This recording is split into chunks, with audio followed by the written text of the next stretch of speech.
morning. From some of you, still early in the morning. I see Carmen is very, very early, I think, from her end, Sister Carmen. And of course, many of you joining from Asia and of course, Oceania. Good afternoon, good evening. So we are very, very diverse, joining from different parts of the world. So thank you and welcome. For those of you who just joined this forum, again, my name is Sister Abby Abilimno. I'm an international coordinator of Talita Kum. I'm sure many of you we met, but for those of you, it's really my deep honor to welcome um, you to this important webinar as we mark, of course, today's International Day of Elimination of Violence Against Women, or we call gender-based violence as well. So today we gather with shared purpose to shine a light on the devastating impact that war and conflict have on women, girls, and displaced communities. Those whose lives are already marked by vulnerability and whose risk of exploitation and human trafficking increases dramatically when violence and instability take place. This is an important forum that we all probably could share each other experiences and of course, realities in our areas where we are. Again, in every conflict zone, from the Middle East to Europe, to Eastern Europe, from Africa to the Caribbean, we continue to witness the same heartbreaking pattern. When communities are uprooted, when families are separated, when access to safety, education, and livelihood is stripped away, traffickers, as you know, exploit the chaos. Women, girls in particular, bear the impact of gender-based violence. We all know this is a situation that we accompany those women and girls, all the migrants, and of course the forced displaced and coercion is really impacting this reality. Yet, even in this darkness of circumstances, we also witness extraordinary courageous resilience, and of course, untiring commitment of people working on the front lines to safeguard life and dignity. I really thank of our network, especially for this opportunity for the dedication. This is why we are here today. Together with experts and members of our Global Talitakum network, we will explore how gender-based violence, displacement, and trafficking intersects in the times of wars and conflict, both during conflict and its aftermath.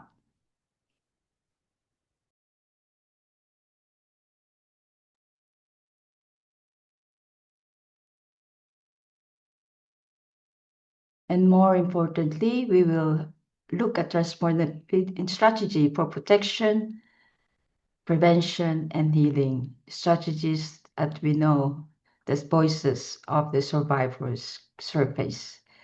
Of course, strengthen our collaboration action and defend human dignity in places where it most threatened.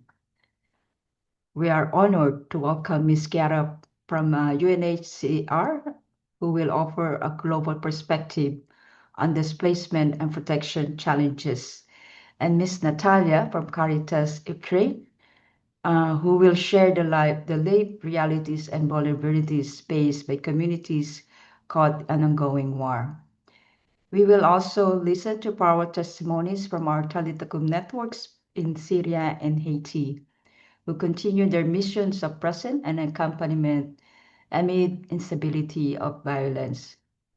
I want to thank each of you for taking the time to be with us today. I acknowledge all the presence of our sisters and brothers and our collaborators. I saw Mr. Benedict de Rosario, the Director of Caritas Asia. Thank you, sir, for joining us. And of course, our members joining from different parts of the world. I saw also Sarah, Maureen Delaney.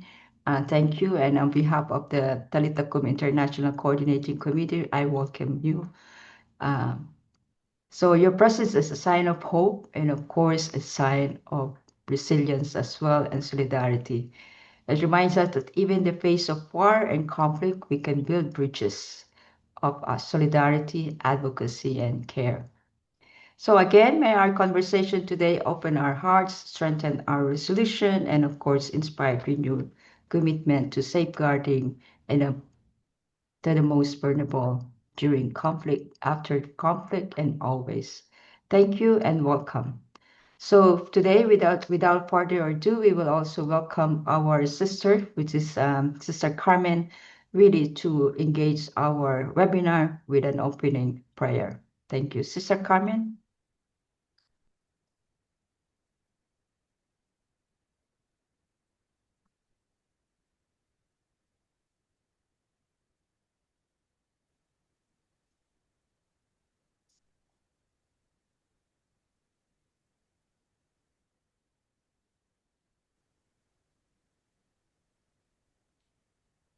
Solo le pido a Dios que la guerra no me sea indiferente. Es un monstruo grande y pisa fuerte toda la pobre inocencia de la gente. Solo le pido a Dios que lo injusto no me sea indiferente. Si un traidor puede más que unos cuantos, que esos cuantos no lo olviden fácilmente. Solo le pido a Dios que el futuro no me sea indiferente. Solo le pido a Dios.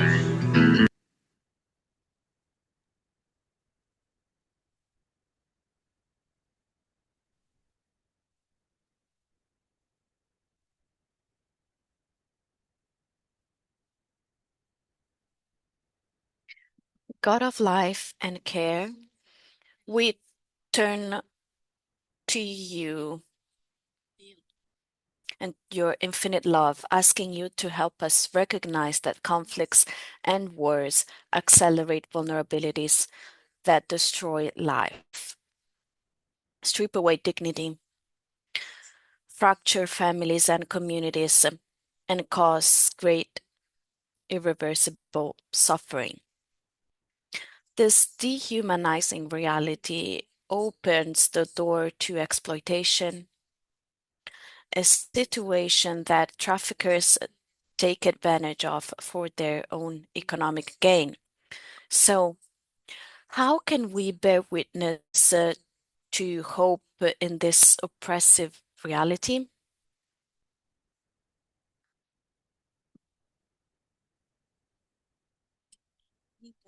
In your infinite mercy, touch the minds and hearts of those who strive to destroy the full life that you always offer us.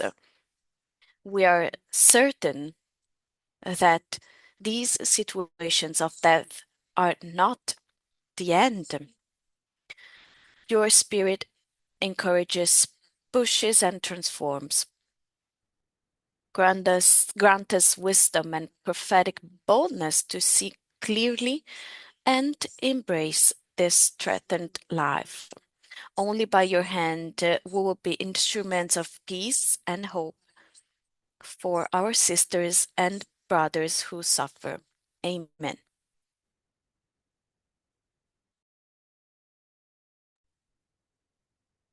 Thank you, Sister Carmen. Now, I think we will proceed for our session. I'd like to invite Sister Adina to introduce our speakers. Yours, Sister Adina, your screen is yours. Thank you. Good morning, everyone. Please join me in warmly welcoming our first speaker, our distinguished speaker, Mrs. Chiara Scipioni.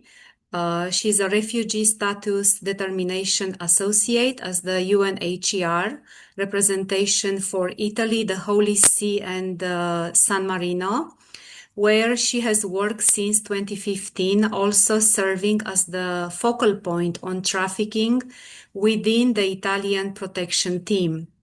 She has spent over 20 years actively engaged in combating human trafficking and gender-based violence through multiple roles, including trainer, project leader for an international NGO, and collaborator with Italy's network of anti-violence centers.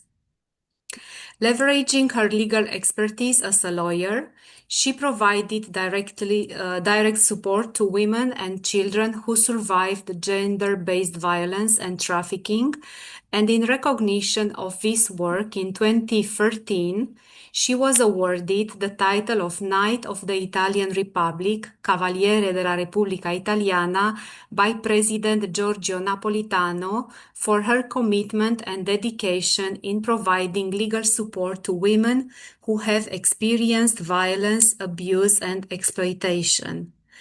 Welcome, Chiara. We look forward to hearing from you.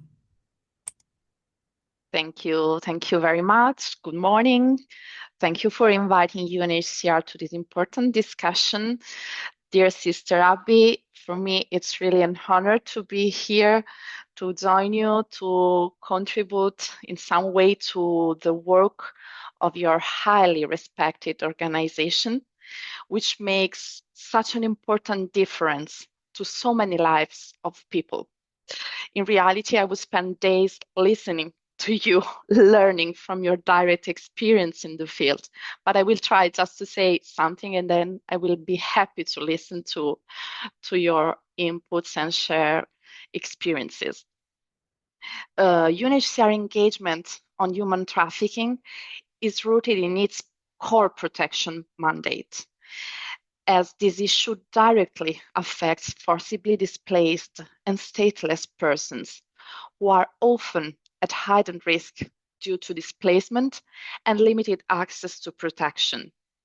Trafficking may be linked or amount to forms of persecution that warrant the grant of international protection in some instances under relevant international or regional and national refugee and human rights law frameworks.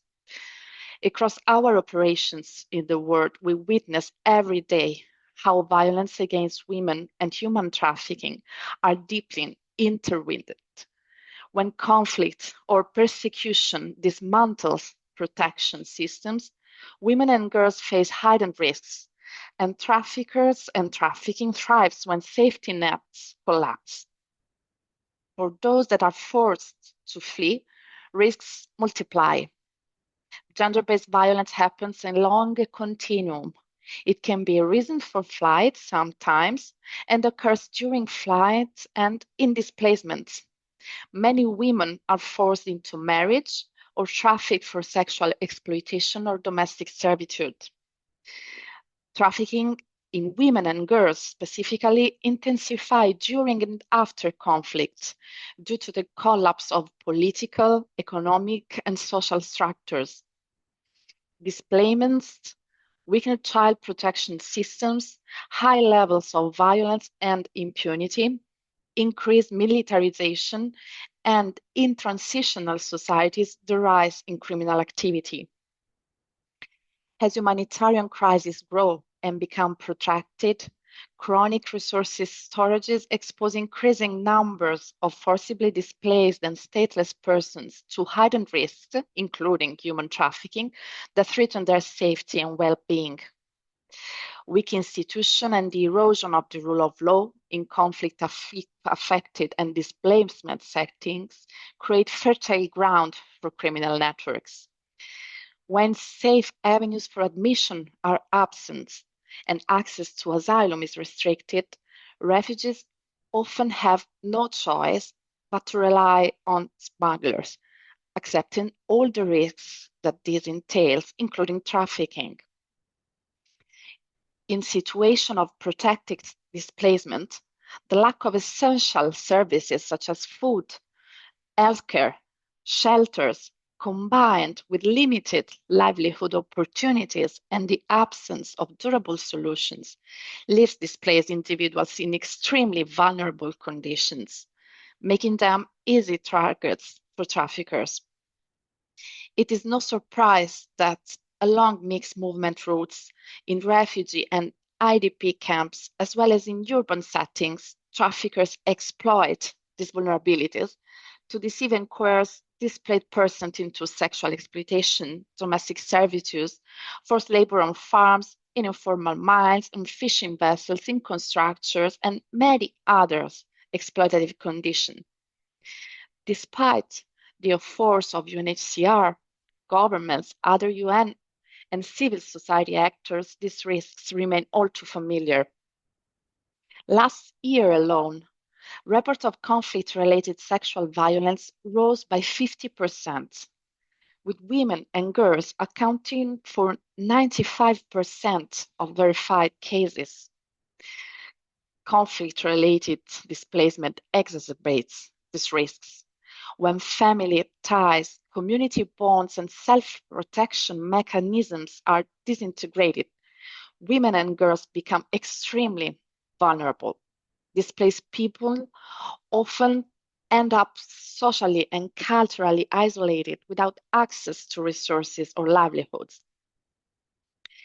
Along major migration routes, especially towards the Mediterranean, studies indicated up to 90% of women and girls experience sexual violence, often perpetrated by traffickers themselves.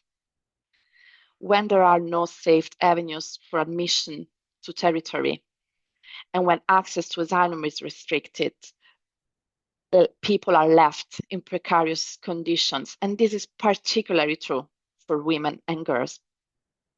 By mid-2025, 117.3 million people were forcibly displaced worldwide, most hosted in low-income neighboring countries. And among them, more than 60 million are women and girls. Their experiences are compounded by poverty, lack of documentation, and social exclusion, with children also at particular risk. Today, funding cuts to humanitarian assistance are further eroding fragile safety nets, increasing the likelihood that displaced women and girls fall prey to traffickers simply to survive. A young woman fleeing may escape bombs and persecution, only to encounter exploitation at the checkpoint in a transit country or at the border. Her story is tragically common, shared by thousands forced to make impossible choices every day. Human trafficking is a global crime that strips people of their dignity, reducing human lives to commodities. Victims often fall into the hand of traffickers through deception, coercion, abduction. When people flee violence, they lose not only their homes, but also their support networks. They face isolation, lack of resources, and uncertainty about their legal status. These vulnerabilities make refugees and displaced persons easy targets for traffickers. In conflict zones, the risks multiply. Our colleagues on the ground hear harrowing accounts of torture, sexual exploitation, and the use of sexual violence as a weapon of war. In the Democratic Republic of the Congo, for example, rape is systematically used by non-state groups to terrorize communities. Survivors face enormous barriers to reporting, the fear of stigma, retaliation, widespread impunity, and the absence of essential protection services. While attacks on health facilities make access to care almost impossible, this is not incidental, this is a deliberate strategy. Sexual violence and trafficking intersect in ways that deepen suffering and perpetuate cycles of abuse. Many of these situations meet the criteria for trafficking for sexual exploitation, rape, forced sex work, coerced sexual favors, and even forced marriages. In Chad, for example, women fleeing the conflict in Sudan have reported being raped during their escape. In Afghanistan, growing restrictions on women and girls, coupled with intimate partner violence and economic hardship, are fueling a mental health crisis. Beyond the trauma, survivors face continued risk after reaching safety sometimes. Delays in accessing services, exposure once again to intimate partner violence, and intersecting forms of discrimination. This is a global crisis and it's underreported. We must strengthen protection systems, ensure access to survivor-centered response services, and support women-led organizations that are often on the front lines, including those led by refugees and displaced women. Above all, we must reaffirm a simple truth. Sexual violence and trafficking are never acceptable, not in war, not in peace, not anywhere. There is something that we can do together. Firstly, we need to build a comprehensive rule of root response. Traffickers operate across border, exploiting gaps and fragmentation. So our protection must do the same. A route-based approach is essential. This begins at the root, addressing conditions in countries of origin. We must build what Pope Francis has called the right not to migrate, strengthening peace building, tackle climate-driven displacement, and support sustainable development. But prevention alone is not enough. For women who are forced to flee, protection must be immediate and available in situation of displacement and along the displacement route. This includes access to quality support services, strengthened asylum systems, legal stay options, and opportunities for employment and public services. None of this can succeed without strong international commitment. We need to bring together actors that can secure support along critical routes.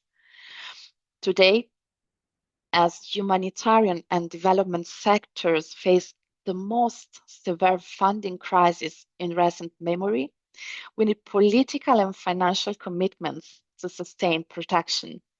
Disengagement means fewer services, reduced assistance, rising vulnerabilities, and the spiral that feeds trafficking network.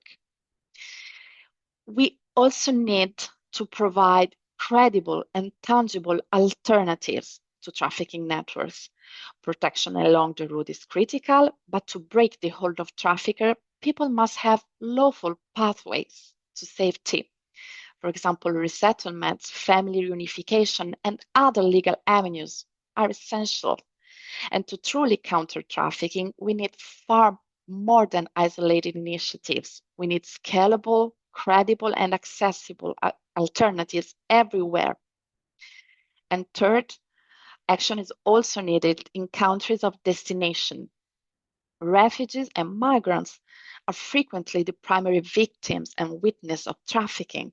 So access to asylum must be preserved and claims must be determined fairly and efficiently in a way that is sensitive to the specific needs of trafficking victims.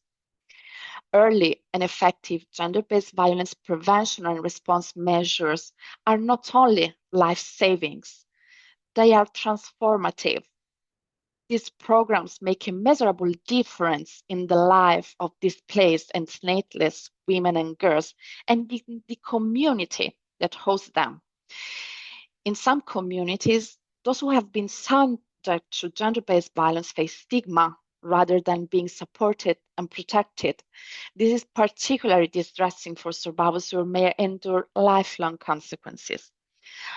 Unaccompanied and separated children need special attention, as many are forcibly recruited into armed groups, subject to combat, torturing, or sexual slavery.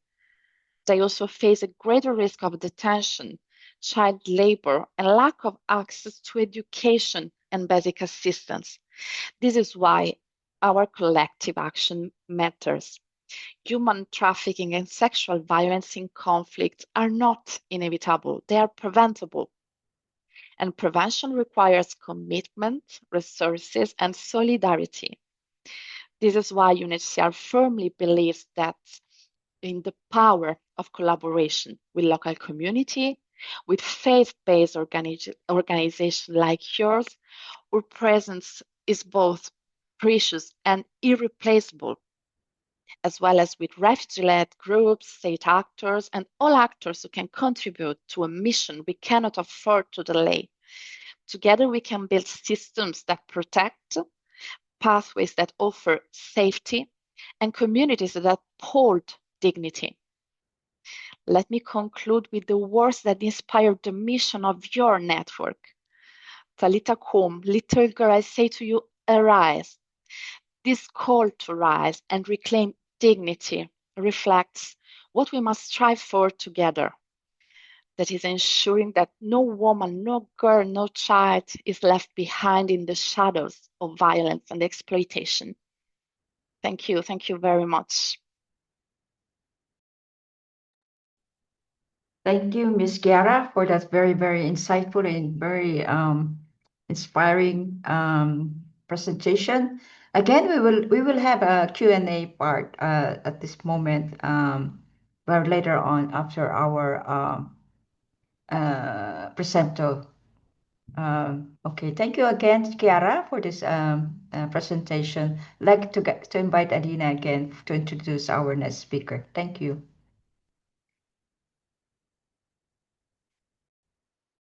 Next speaker brings invaluable experience from the ground in Ukraine. It is again a privilege to welcome to the discussion Ms. Natalia Holinska from Caritas Ukraine, the counter-trafficking project manager.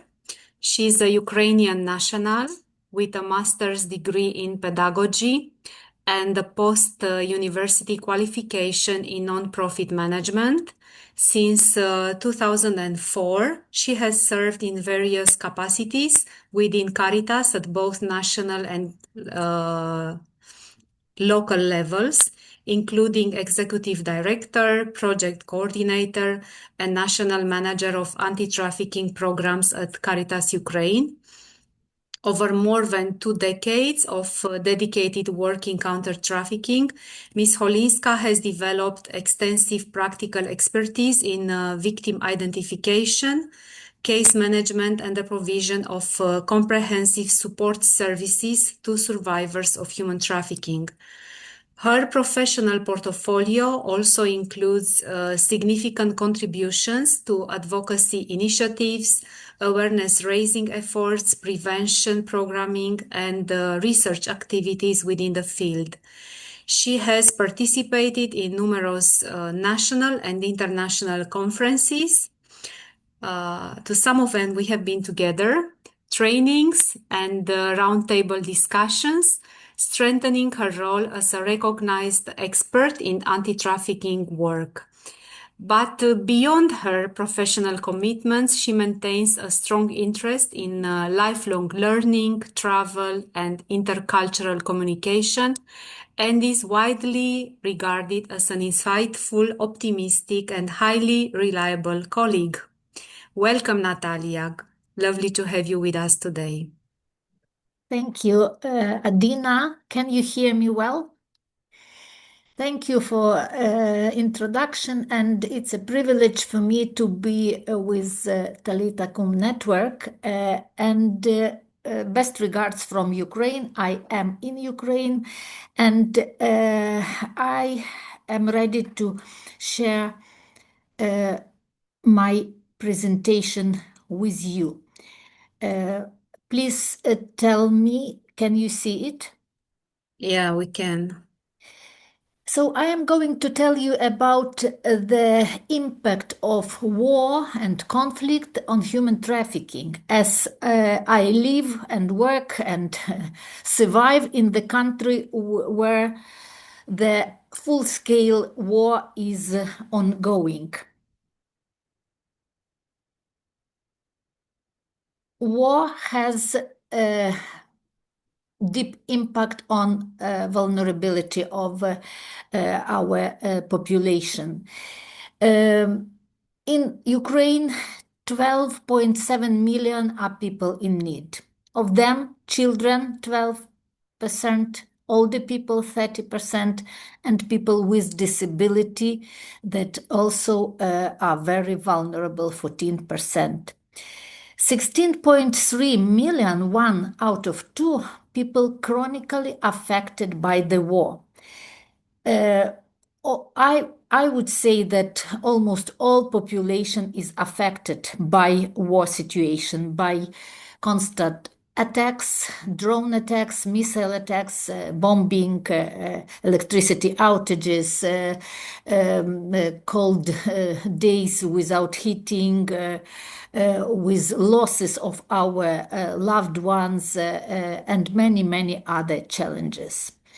12.6 million, 1 out of 3, are non-displaced people that are also chronically affected by the war. 3.6 million people are internally displaced. 6.8 million are refugees from Ukraine. 92% of them are in Europe. Though the numbers are changing and they may even grow because the war is ongoing and we have the new wave of internally displaced people from the east of Ukraine. Verified civilian casualties, 39,000. The impact of ongoing war. Only 2% of the most vulnerable displaced population are housed in nearly 1,800 collective sites across 23 regions and the city of Kyiv. 82% of internally displaced people have been displaced for more than a year, having fled their homes during the first year of the full-scale war, with no viable prospects for return in the foreseeable future. Trauma and psychological distress due to constant uncertainty, fear of attacks, grave protection risks, and serious mental health problems. 63% of households reporting at least one form of mental health challenge. Children are particularly vulnerable, with an estimated 1.5 million children at risk of post-traumatic stress disorder, PTSD, depression, and other mental health issues. The vulnerability of our society, of our people, is enormous. The number of people living in poverty has increased up to over 9 or even more million people. Coping mechanisms have been depleted and expenditures on health, education, and other critical basic services are compromised. Nearly 60% of assessed households identify livelihood needs as their highest priority, especially in frontline areas and along the border with Russia. Median reported monthly household income per household member is approximately €135 per month, but it's not including the children. That is rather low because in Ukraine the prices are like in the West Europe. Since the beginning of the full-scale war, the average life expectancy of Ukrainians has decreased by 10 years, and now average life expectancy of Ukrainian men is only 57 years and 3 months. Here you can see the statistics on human trafficking in the context of war in Ukraine in 2024 and in 2025 by October. And as you can see, 182 persons were officially identified as the victims of human trafficking by National Social Service, though the number could be much more. Among these officially identified people, 105 are men, 67 are women, 5 boys, and 5 girls. And the majority of people were trafficked with the purpose of involving and exploiting in war conflict, plus sexual or labor exploitation. So mixed forms of exploitation caused by war situation. These people were exploited in captivity or in so-called prisons or other places. In 2025, the number of officially identified victims already increased, and up to the 18th of October, there are 292 people identified, and among them, 250 are men, 34 women, and 8 children. So the previous speaker was talking about vulnerability of women. Yes, of course, women and children are very vulnerable, but as you can see from this slide, I am going also to talk about the vulnerability of men in the context of war, or I would say that no one could be safe and everyone could be trafficked, especially at war context. So, what are the tendencies of human trafficking in Ukraine? As you could see, more than 70% of the victims of trafficking suffered from mixed forms of exploitation, often while in captivity or civilian hostages. Many were subjected to sexual exploitation, forced labor, domestic servitude, or coerced into participation in the conflict. Majority of all officially identified victims are men, 85%. The rising of child trafficking directly linked to the ongoing war is a trend, or a new tendency, I would say. And it is also connected to the forced deportation of Ukrainian children to Russia. I call this process trafficking of children. And according to our statistic, to Caritas Ukraine statistic, approximately 10% of all screened survivors are children. We see the increasing of online exploitation and recruiting using artificial intelligence and increasing of cyber trafficking cases of exploitation in internet. Moreover, we have discovered for ourselves such phenomena as conflict-related sexual violence. We faced a lot of cases, especially at the temporarily occupied by Russian territories. But officially, up to now, we have 385 cases documented, recorded, and 23 victims of conflict-related sexual violence are children. What is the response of Caritas Ukraine to these challenges? Proactive screening and identification of trafficking victims, and victims not only for sexual exploitation, but also for labor exploitation, cyber crimes, online scams, domestic servitude, criminal activities, and mixed forms of exploitation. Practicing culturally sensitive and trauma-informed strategies for victim identification, referral, and protection. Raising awareness about online scams, cyber trafficking, surrogacy-related risks, use or misuse of technologies, risks, safety consideration, and protection measures necessary when using AI, and enhancing national referral mechanism and improvement of international referral mechanism and cross-border cooperation to address human trafficking and support of survivors. Here are the example of some advocacy work of Caritas Ukraine for protection of survivors and protection of their rights and access to justice. We have edited the book of stories of Ukrainians who suffered from human trafficking during the war. The name of this book is Fragile Life, and it is edited in Ukrainian and in English language, just to let the people understand how to go deeper into the stories of the survivors, to let them feel their feelings, to understand how brutal this crime is, especially in the context of war.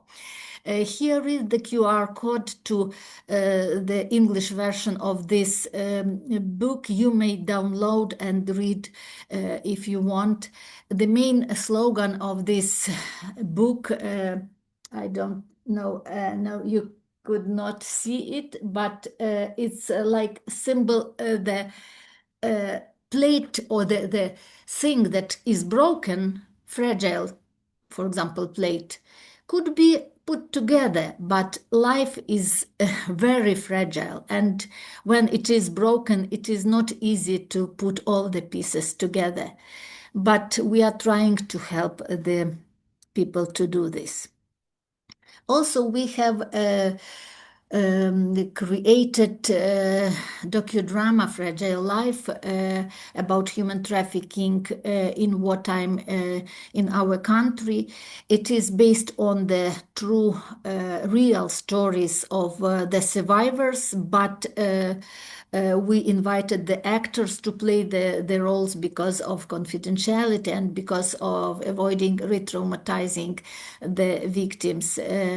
You also can you see the QR code and you can watch this film. It is 13 minutes. It's not long, but as Ukrainian proverb says, it is better to see once than to hear twice. So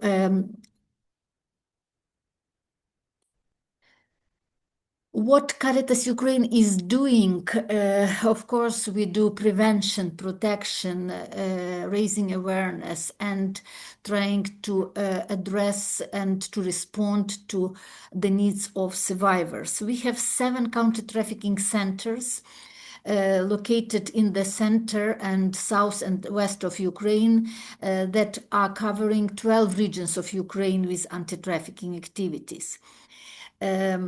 So almost half of Ukraine. From January 2024 to October 2025, our specialists and workers identified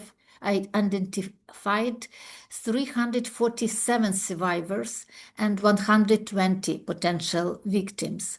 The numbers are different from the national statistics because some people do not apply to the state institutions. First, they come to local or church-based organization, to Caritas, and later they may apply to official identification. Due to our statistics, 71% of our beneficiaries are male, 29 female, 45% of the identified victims are internal displaced people.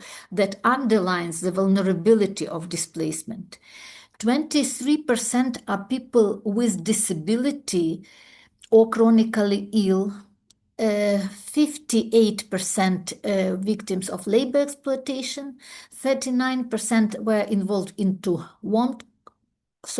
war conflict, sorry for the mistake, plus labor or sexual exploitation. Majority of cases are internal trafficking at the temporary occupied territories of Ukraine, and some cases are from Russia and from other countries in Europe. What are the conclusions and some recommendations? Strengthening cross-border cooperation, especially with Ukraine.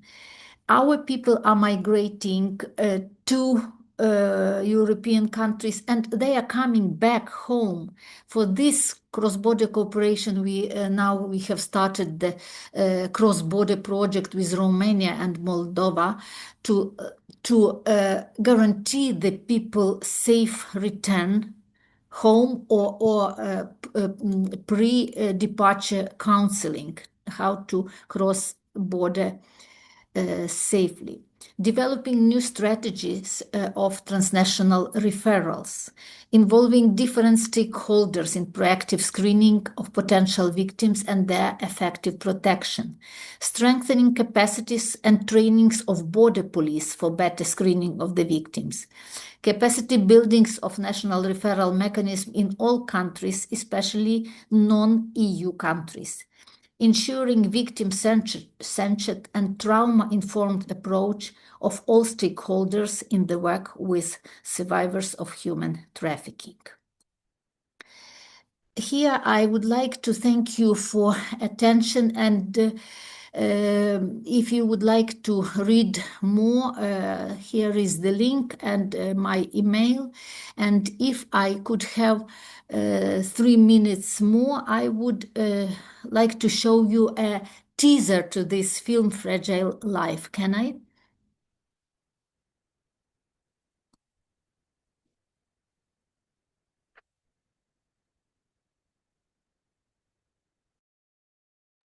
Okay.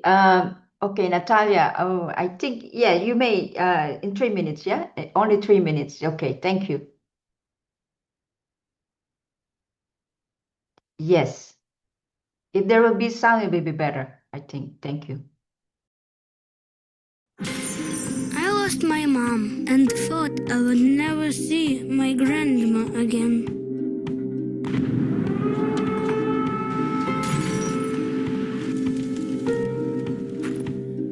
In captivity, I stopped counting the days and almost stopped believing.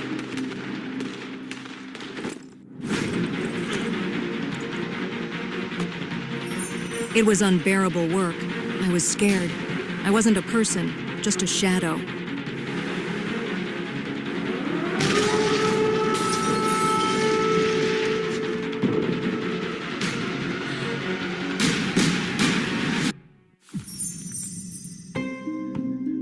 During war, we can lose our dreams, future plans, homes, and loved ones in an instant. We are broken, but not defeated. Life is fragile, but Caritas is here for you.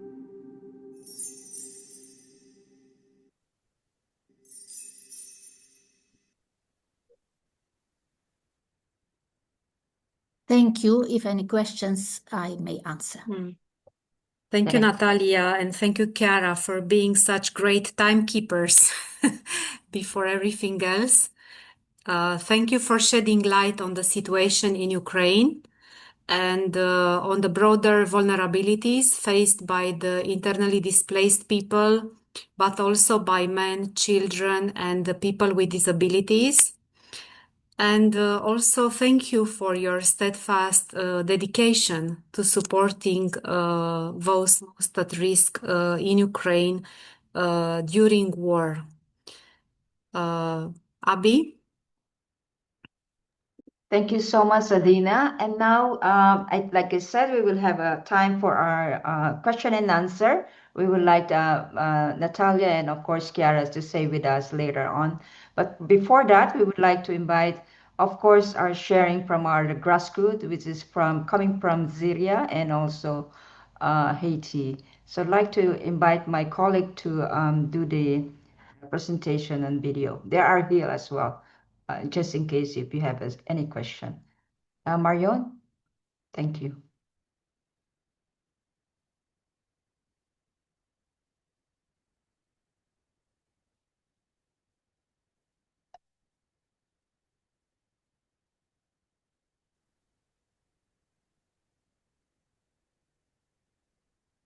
Hello, everyone. My name is Teres Farah, coordinator of Wells of Hope Syria. I greet you from Syria, and I sincerely thank you for inviting me to share our experience with Wells of Hope. We are a network committed to combating human trafficking, protecting women and children affected by conflict. Talking about trafficking in a context of war means talking about a painful reality that is often invisible. After more than 13 years of conflict, Syria is experiencing a profound humanitarian crisis.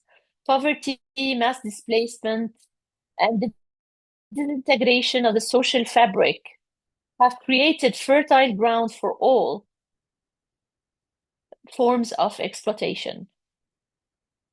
In many regions, families have lost their livelihoods.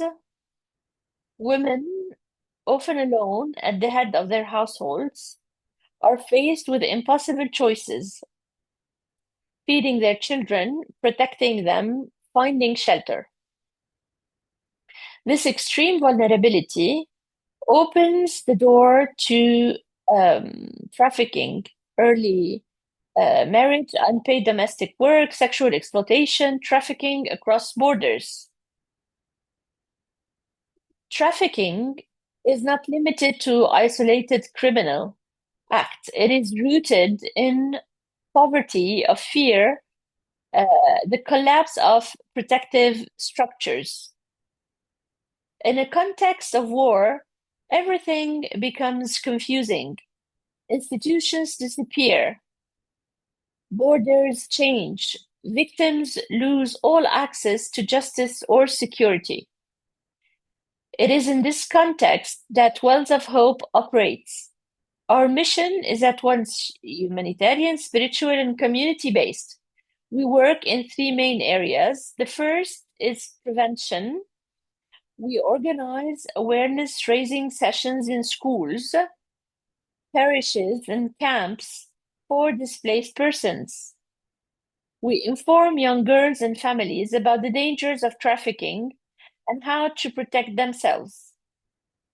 Clear and appropriate information can sometimes save a life. Our second area of focus is accompaniment. Survivors of trafficking often suffer deep trauma.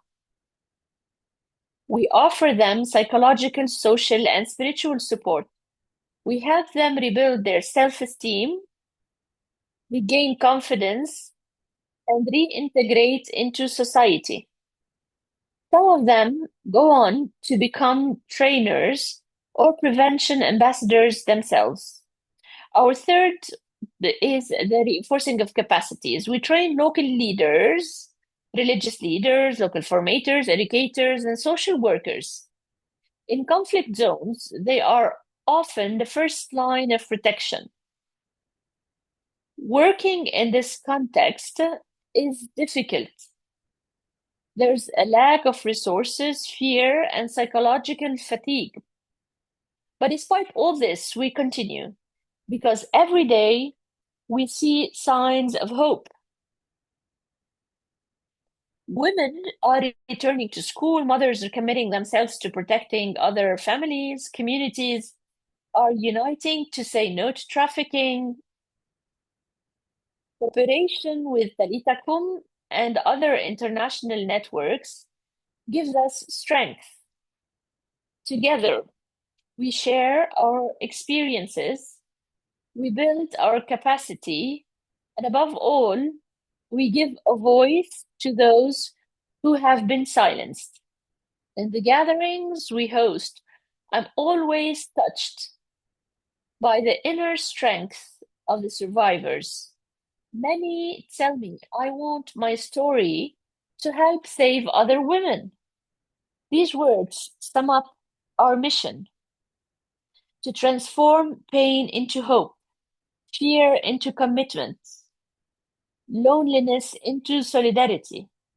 I also want to pay tribute to all those who work in silence: the clergy, volunteers, educators, community leaders. Their daily commitment embodies compassion in action. And I want to end with a message of hope. Even in the midst of conflict, human dignity remains stronger than violence. Every gesture of solidarity, every word of support, every network like Tanitakum protects lives and builds a future of peace. Thank you for giving us the opportunity to speak. Thank you for listening and for our commitment to helping the most vulnerable. Together, we can say no to trafficking, yes to life and the dignity of every person. Thank you. Thank you so much, Therese. And now we will hear from our colleague from Haiti, and also will be shared through video, because these people are really finding a challenge to, of course, to get online, as well as, for their safety as well. So let's hear from our sisters from Haiti. Marion, please.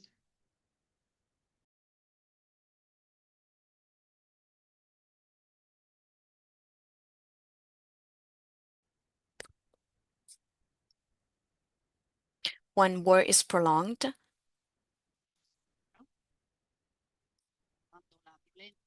when violence affects daily life,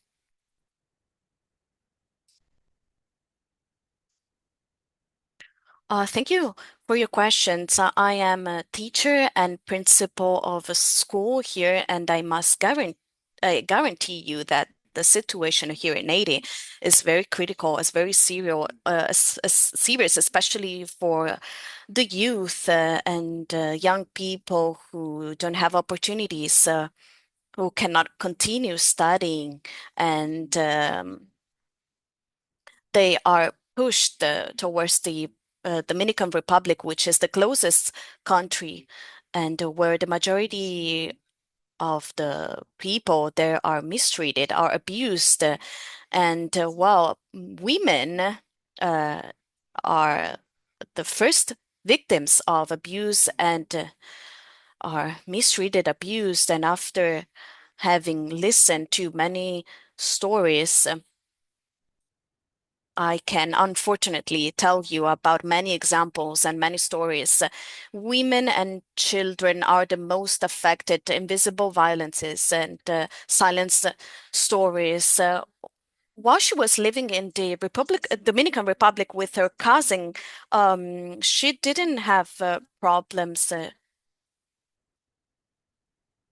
but then her cousin started to mistreat her, and her cousin called a person.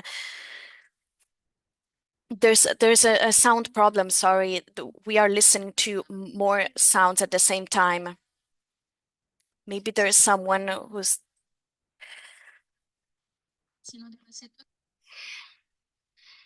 Sorry. There's someone speaking in the midst of pain. Estamos en la comunidad de Ansapit, Haití, al sur, colindando con Pedernales, República Dominicana, uno de los puntos fronterizos donde día a día vemos que jóvenes, niñas, niños son víctimas de la trata, donde se aprovechan de su vulnerabilidad, donde muchas veces son engañados, queriéndoles ofrecer una vida mejor, y que muchas veces hemos visto que su rastro desaparece. Como iglesia y como vida religiosa, ¿qué están haciendo para luchar? Bueno, una de las cosas que estamos haciendo como vida religiosa es dándoles oportunidad de que puedan asistir a la escuela, acompañando muy de cerca a las familias para que de verdad tomen conciencia del gran peligro de que no se dejen engañar, exponiendo a sus hijos o a sus hijas en una frontera con este movimiento que hay. Sobre todo eso es lo que estamos haciendo, la escuela como un medio de prevención para que no caigan en esta situación. Como vida religiosa creo que podemos hacer más, pero nos falta unir fuerzas. Estamos en esta parte débil como pueblo haitiano, pero que si unimos fuerzas con República Dominicana trabaja ya con una red en este aspecto de la trata.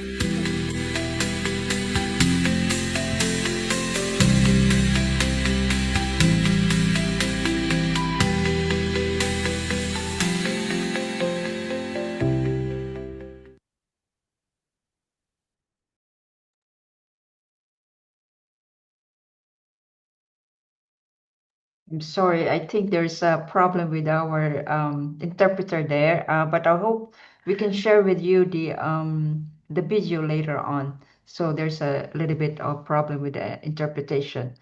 Okay, so at this point, I hope it's clear. Thank you so much for our, of course, to our speakers and for their that thoughtful insights. Really very important at this point.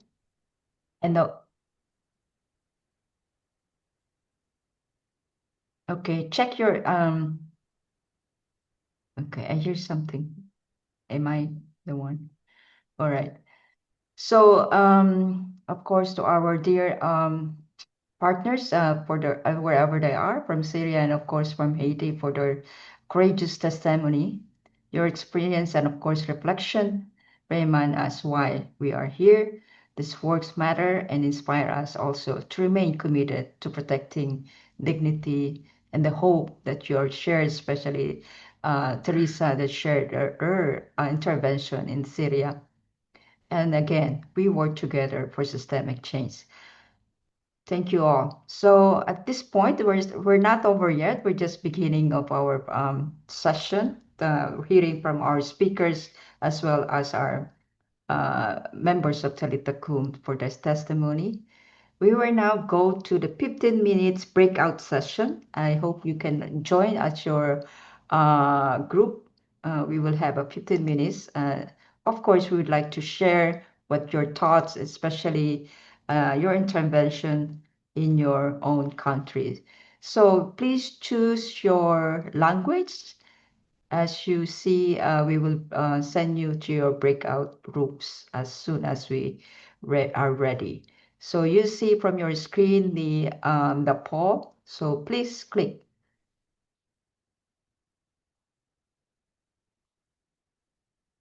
And with us, the Gianluca and our team here to facilitate the breakout session later on. Thank you. Some that I can share with you. For example, in South Sudan, 65% of UNHCR spaces for women and girls no longer offer services, leaving up to 8,000 victims of rape or violence without medical care, legal assistance, and economic support. She also mentioned that in the Eastern Horn of Africa and Great Lakes region, 1 million vulnerable children, with some of them unaccompanied, face increased risk of abuse and exploitation. She also mentioned 200,000 vulnerable women and children without help in Jordan, as 63 humanitarian programs providing specialist support have closed. She mentioned programs to prevent violence against women that has closed in Burkina Faso, Central African Republic, Chad, Cameroon, Mali, Nigeria, or programs for survivors of gender-based violence reduced or halted in Angola, Mozambique, and Zambia. So even if we don't have, and I will check, but even if we don't have a study, in any occasion we share this information on funding cuts and the impact that this has on violence against women, on women survivors of violence, trafficking, and any form of violence against them. Thank you. Thank you. Dr. Benedict, are you all right with the answer? Do you have any question further? So I think he is all right. Okay, I will share here in the chat the press release of today, for example, where we warn of dramatic scale of violence against forcibly displaced women and girls in emergencies as protection risks rising amid funding shortfall. So this is, I'm going to share it in the chat, is our communication related to the International Day today. Thank you. Yeah, thank you. So I think another question Kiara already answered, because the next question is about what is to respond addressing the women's violence. It's already, you will share the information in the chat box, okay? And for the next question is there any difference when trafficked victims who have disabilities with the ones have no disabilities? Okay.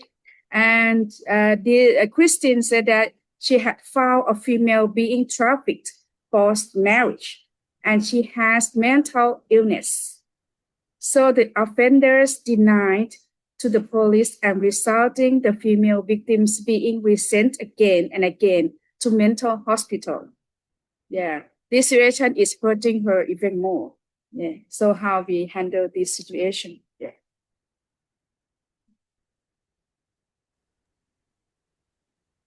I don't know if you want to reply, Natalia. Maybe I can just frame with some more legal considerations, because when the exploitation or the trafficking experience affect a person with intersecting vulnerabilities, for example, a woman that is also a migrant woman, a refugee woman, or for example, a person with disabilities, this should be considered, let me say, a more negative element with respect to the criminal prevention and criminal response, for example, an aggravating circumstance. I don't know if the question is related to the response, maybe the protection response, or maybe it's focused on the need to provide adequate programs that takes in consideration also the specific needs of persons with disabilities. So maybe I can leave the floor to Natalia. Thank you. From your global perspective to local, for example, context, in my country, in Ukraine, I think that in some other countries, people with disabilities are easy prey for traffickers because they could be trafficked for different purposes. First of all, they are exploited for first begging. Mentally disabled people, and even in some institutions like orphanages or mentally disabled girls, are sexually exploited, sometimes by staff, or they are sold for the others. And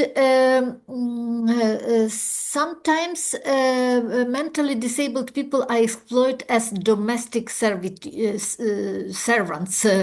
for domestic servitude. There are challenges in identifying, and of them there are challenges, and there are a lot of challenges in proper protection and comprehensive assistance to disabled people. That's why I mentioned the percentage of disabled people in our practice, because we know and we have experience in work with people with different disabilities, and we practice such a person-centered approach and personalized approach to every case. We cannot just implement the procedure of working with survivors when the person is mentally disabled. We involve some other specialists for assistance and for protection of them. It is also challenging when we are talking about access to justice, because disabled people should have the I am talking about mentally disabled, about their guardians, yes, so official guardians who can represent themselves in the court, etc., etc.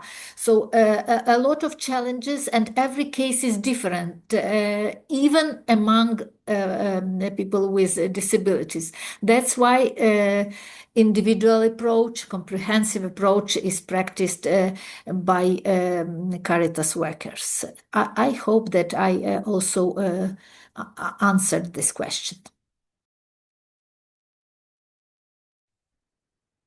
The next question for Natalia is of the identified survivors, a majority are men, unlike most of other places in the world, where it usually is women and girls. What explains that? How can we adapt our service and accompaniment to support many cases? Thank you.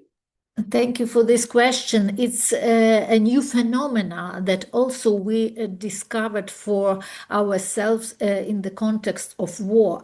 But the explanation why the majority of survivors are men is namely the war.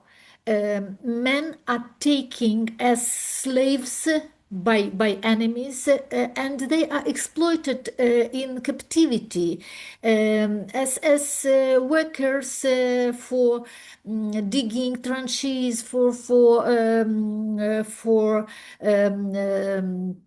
taking care of the weapon. So they are cooking food. They are doing everything for enemies like slaves, and so they are exploited in such a way, not only men but also women. But we experienced a lot of cases of exploitation in captivity, different mixed forms of exploitation, and again the response is different, more time, more resources we spend for psychological, psychotherapeutical rehabilitation of the people who were in the situation of captivity and who were exploited in different ways. Plus, medical issues are very important, not only psychotherapy, but medical treatment of the wounds and general state of the survivor.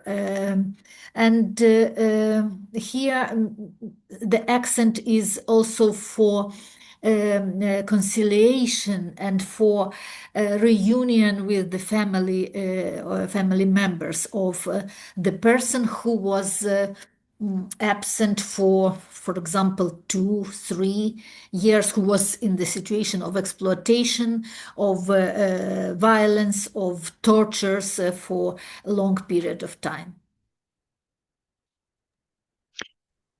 Thank you, Natalia. May I just compliment? Please, I totally agree. And thanks, Natalia, for your inputs and observation.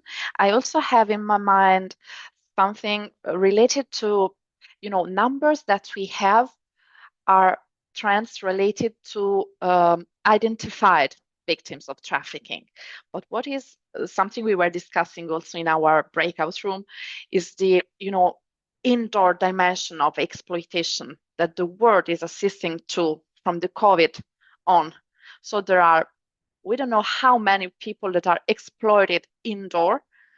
The online dimension of both recruitment and exploitation. So, thinking about ways to identify this kind of situations that are not so visible for all of us could maybe contribute to, having once again a lot of cases identified of persons living in maybe sexual exploitation indoor or recruited and exploited in the online dimension. That is something that is a global emergency. And then I strongly agree on what Natalia was mentioning about these mixed and intersecting forms of exploitation, because also women are suffering more and more of labor exploitation, domestic servitude mixed with trafficking for sexual exploitation. So the need, to pay attention to these mixed forms of exploitation. Thank you. Thank you. Thank you. And next question is very simple, but I'm not sure about the answer. We'll simply ask that. Why is human trafficking increasing? Yeah, maybe you both can explain that. I may answer this question because people would like to have money and they are caring only about profits. Not human being, human person is like a tool how to make money for them.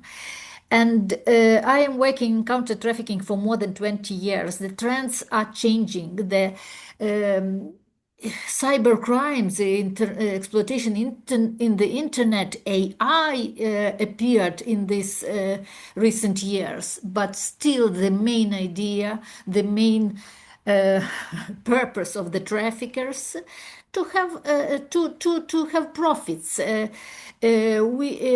mentioned surrogacy. It's also a huge resource for traffickers.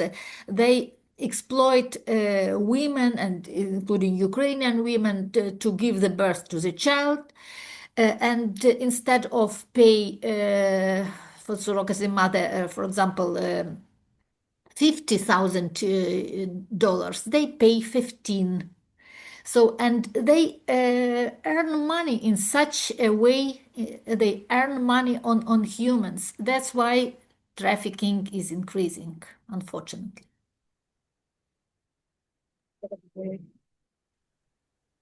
Yes, and as you know, we mentioned this morning, conflict, displacements, disasters, wars, they're forcing millions to flee together with economic inequality, so poverty, lack of livelihood options, and once again, limited legal pathways that increase reliance on smugglers who often transition into traffickers. And yes, for sure, digital platforms, this increased use of social media and online recruitment, the demand for cheap labor, for sexual exploitation. Yes, I totally agree. And I would add also corruption is also fueling human trafficking. Thank you. There is some issue that raised in the chat box is about forced marriage. Yeah, it seems that in Australia that forced marriage is a big issue, and then it's come out that and the woman herself, like the same sex, that be part of the team of the criminal. We don't want that harm, and then tricking on other women to go for forced marriage. That is something that is getting worse because usually we would trust women, trust our sister because we are the same woman, and then they end up with being treated and bring to forced marriage. So that means the way of traffic is more tricky and close to you, so you do not know who really can be trusted. Yeah, so there is issue raised up in the chat, and also the issue of the in Nepal citizen has recruited by Russian to fight in the war in Ukraine. Yeah, this is the issue that raised up. So would you like to respond on this?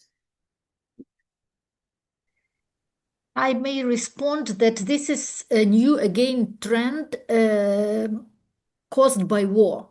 Russia recruit not only Nepalese, but also I know that there are people from South African Republic and maybe from some other countries.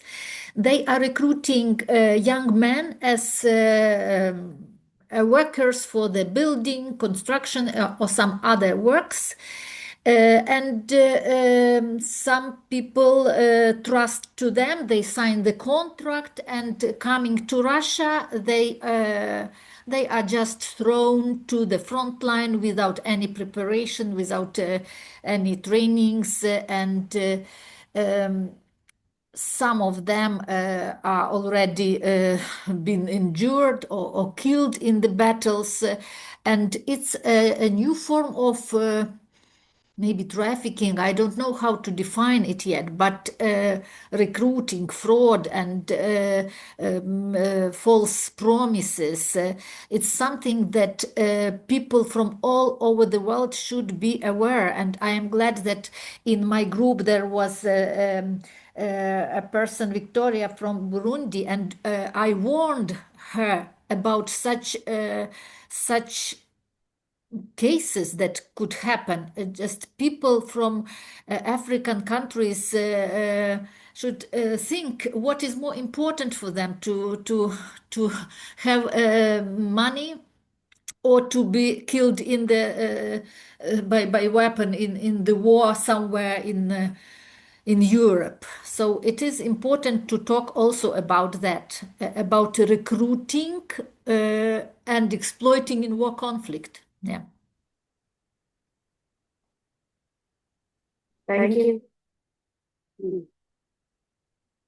Yes, and maybe just a few words on trafficking for forced marriage. Just to mention that Europe has introduced last year a new, we all know it, but a new directive on trafficking that will need to be transposed into European countries' legislation by mid 2026 next year. And this directive intervenes in a lot of situations, but includes three new purposes of trafficking, and one of these purposes will be trafficking for forced marriage. And this is, yes, for sure linked to growing numbers of cases of trafficking for forced marriage that were identified also within Europe, and the need to provide a tailored responses to this situation, both in terms of prevention and response, protection, adoption of protection measures, and so on.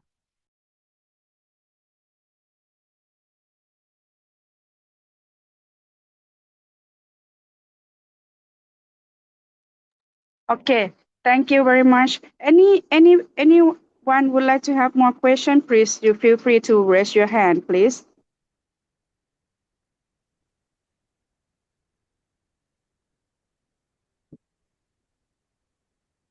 Okay. If no one, if you're already satisfied with all the answer, I will give the floor back to Sister Abby. Thank you. Thank you, Sister Paula. Yes, if there's anyone, because right now I think we still have more time, in a sense, but of course there are many questions probably to be addressed, but we have to really close this Q&A. Thank you, Sister Paula. Of course, Natalia and Chiara for those interaction. We will have some more time later on. Of course, Chiara's email address is also available. And of course, Natalia's email address is available. If you want to ask some direct question to them, feel free to reach out. Of course, it's very important. It's also it's very timely for this time of the International Day of Elimination of Women's Violence. Is about the issue of digital world, and of course, Chiara was also mentioned that about this issue. Really, the digital spaces is really a key now. These areas about this exploitation happening.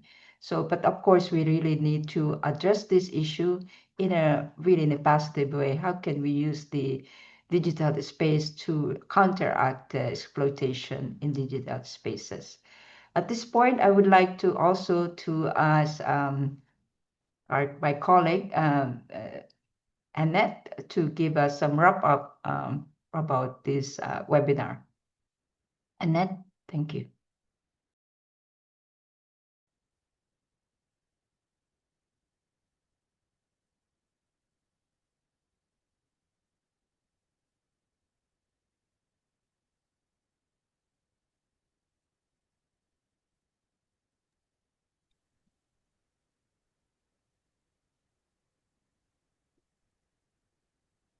Sorry, I was not allowed to unmute.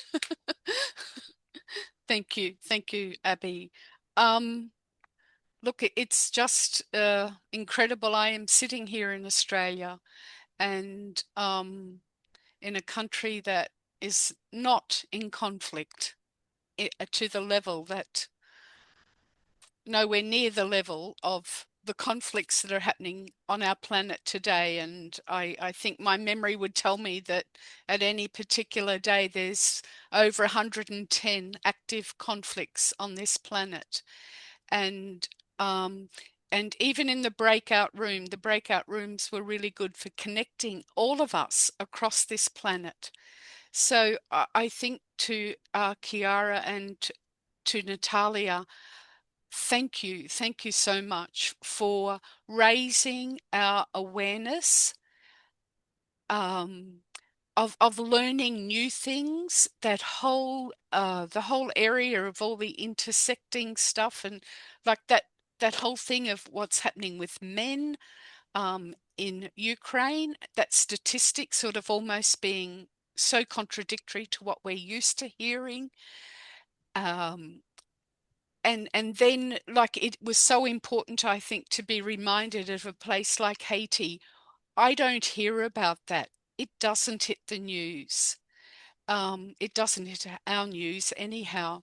So look, I just feel the call tonight, as that sister, I didn't catch her name, from Syria, said, we must hold on to hope. We have to have hope.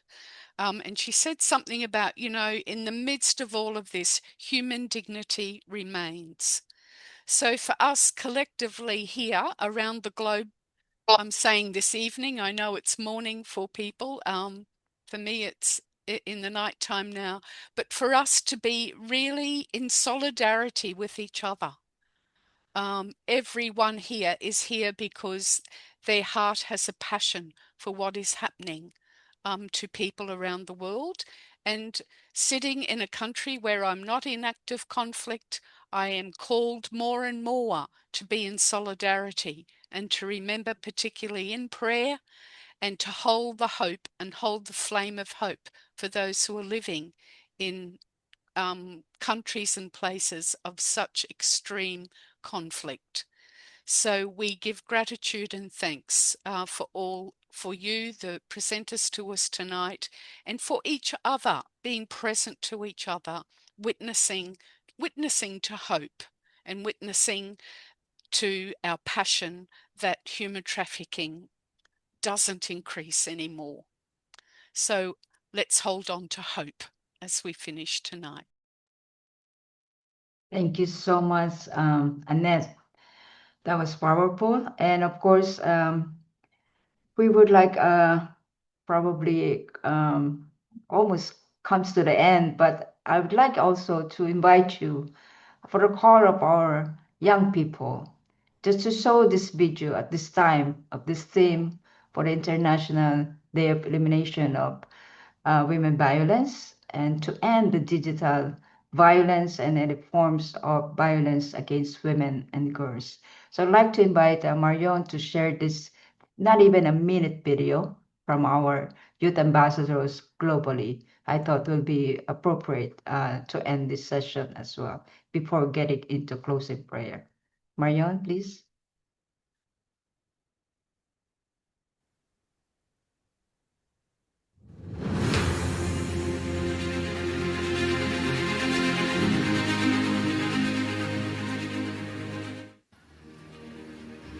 Aujourd'hui, plus que jamais, les femmes sont victimes de l'exploitation sexuelle. Segundo dados do Relatório Global sobre Tráfico de Pessoas da UNODC, este número só tem crescido a cada ano. É importante lembrar que não são somente estatísticas, são meninas e mulheres que tiveram sua liberdade e dignidade roubadas.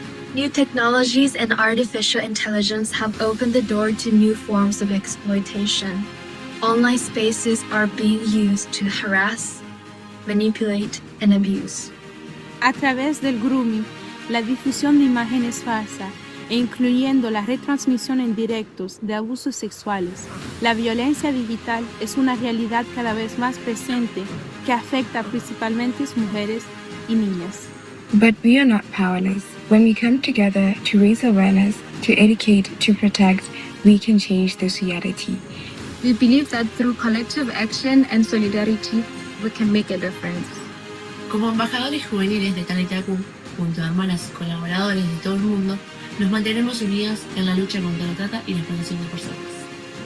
Together we walk in hope, solidarity, with a shared mission. Acabar con la violencia y la explotación. And every woman and girl can live in freedom and safety. We want to build a world all together.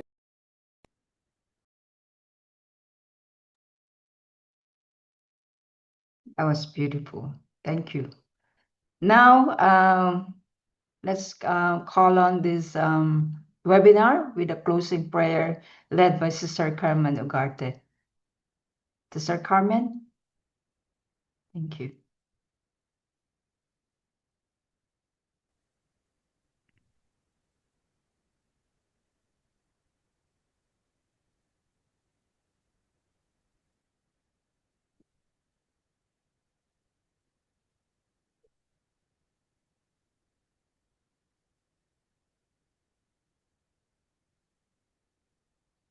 Dios de misericordia y consuelo, God of mercy and hoy comfort, alzamos nuestra today we raise our voices to plead with you and ask you for the leaders of the nations that they may become aware that the destruction and death caused by conflicts and war robs of people of hope. Likewise, we plead with the traffickers who prey on the most vulnerable to touch their hearts so that they may reject all exploitation. May we all allow ourselves to be questioned and challenged by these suffering faces of Christ with ethical indignation that leads us to question so much injustice.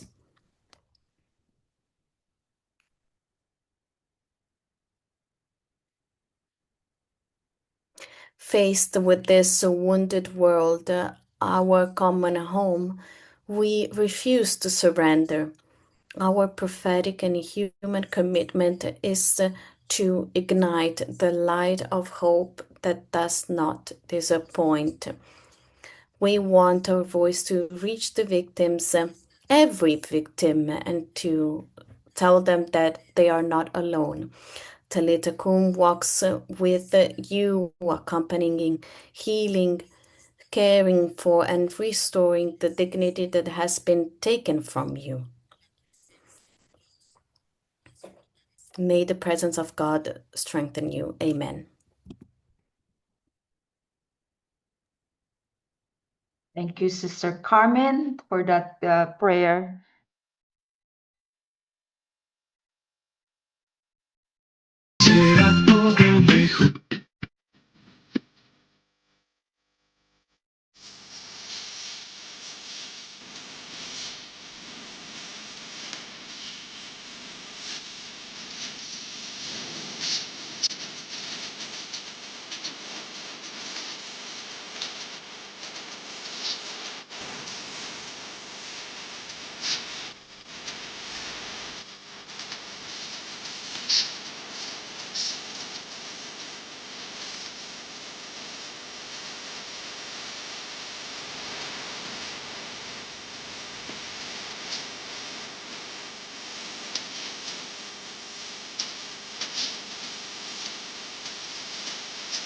Thank you all. Thank you. Muito obrigada. Thank you for that prayer, Sister Carmen, and thank you for all the participants. Of course, on behalf of the International Coordinating Committee, Sister Paula, Sister Annette, Sister Carmen, and of course, Sister Yvonne, Adina, and Isabel.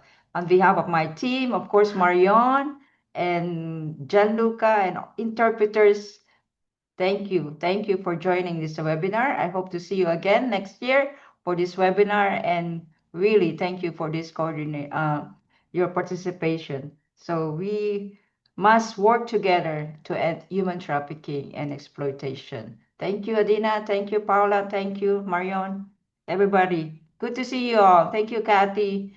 I think, of course, then back is from Renate. Thank you, Anne, for coming back. Muchas gracias. Muito obrigada. Hi, Francesca, with your baby. Thank you. Wow. Thank you, interpreters. Thank you, Chiara, and of course, Natalia. Thank you so much, Thank Chiara. you. Goodbye. Okay, let's See you. connect. Thank you. Take care, Natalia. Take care. Thank you, Chiara.